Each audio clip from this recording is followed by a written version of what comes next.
शिरूर लोकसभा मतदारसंघातून राष्ट्रवादी काँग्रेस विरुद्ध शिवसेना अशी लढत आपल्याला पाहायला मिळणार आहे। राष्ट्रवादी काँग्रेसकडून डॉक्टर अमोल कोल्हे यांना उमेदवारी दिली आहे, तर शिवसेनेकडून खासदार शिवाजीराव आढळराव यांना चौथ्यांदा उमेदवारी दिली आहे।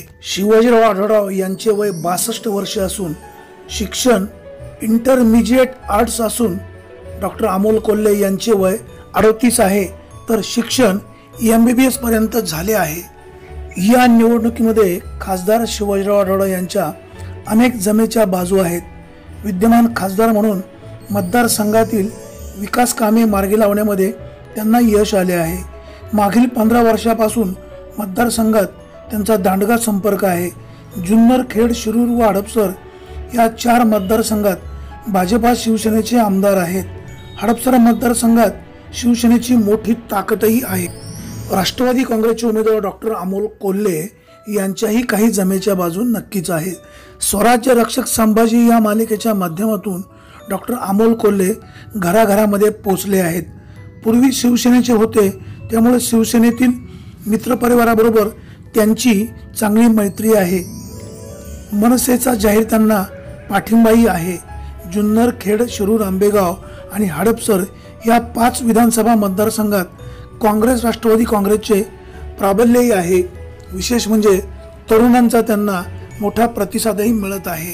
डॉक्टर अमोल कोल्हे यांच्या विरोधातही काही मुद्दे आहेत। राजकारणात नौखे असल्यामुळे मतदारसंघात तुलनेने त्यांचा संपर्क कमी राहिला आहे।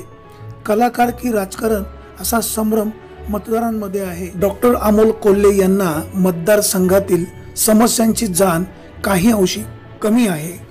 खासदार शिवाजीराव आढळराव चौथ्यांदा निवडणूक लढवत आहेत। प्रस्थापित उमेदवार म्हणून काही अंशी नाराजी त्यांच्याबद्दल नक्कीच आहे। खेड तालुक्यातील विमानतळ पुरंदरला गेले याबाबत विरोधक त्यांना घेरण्याचा प्रयत्न करत आहेत। पुणे नाशिक महामार्गाचा प्रश्न, पुणे नाशिक रेल्वे, बैलगाड्याचा प्रश्न या संदर्भामध्येही विरोधक त्यांना अडचणीत आणण्याचा प्रयत्न करत आहेत। त्यातच आढळराव हे तेल लावलेले पहिलवान आहेत। सगळे प्रश्न मी मार्गी लावण्याचा प्रामाणिकपणे प्रयत्न करतोय असं ते मतदारांना पटवून सांगतायत। आढळराव सर्वसामान्य जनतेच्या गळ्यातील ताईत आहेत, हे मात्र वास्तव आहे।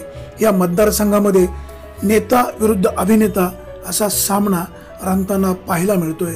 आढळराव विरुद्ध अमोल कोल्हे यांच्या या लढतीकडे संपूर्ण महाराष्ट्राचं लक्ष लागलं आहे। पाहूया या निवडणुकीमध्ये आढळराव विजयी होतात की अमोल कोल्हे यांची सरशी होते। एक मात्र नक्की, संपूर्ण महाराष्ट्र या निवडणुकीकडे डोळे लावून बसला आहे। ब्युरो रिपोर्ट, विघ्नर टाइम्स।